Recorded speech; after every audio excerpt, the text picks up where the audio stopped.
Aj na Slovensku vieme robiť svetové veci. Potvrdila to konferencia Shape Your Vision. Stretli sa tam úspešní slovenskí podnikatelia, aby sa navzájom inšpirovali.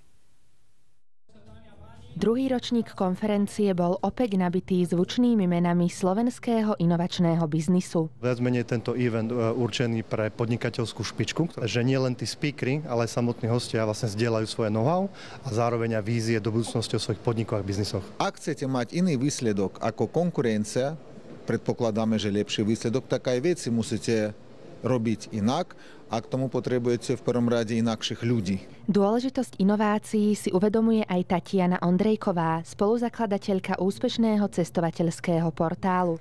Na konferencii vysvetľovala, ako umelá inteligencia zmení cestovný ruch. Myslím si, že najväčší boom v oblasti cestovného ruchu urobí AI. Na niektoré oddelenia už začíname AI implementovať a reálne ho využívať a veľmi nám pomáha riešiť najmä také tie situácie, kedy ľudia niektoré veci nechcú robiť a taký ten klasický algoritmus vám ich nevie vyriešiť, lebo on nedokáže tak rozmýšľať. Na konferencii vystúpil aj podnikateľ roka Juraj Habouščiak.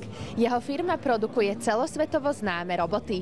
Môj kľúč úspechu je mať rád, čo robím, mať to ako hobby, ale najmä mať rád ľudí, s ktorými spolupracujem, aj pre ktorých pracujem.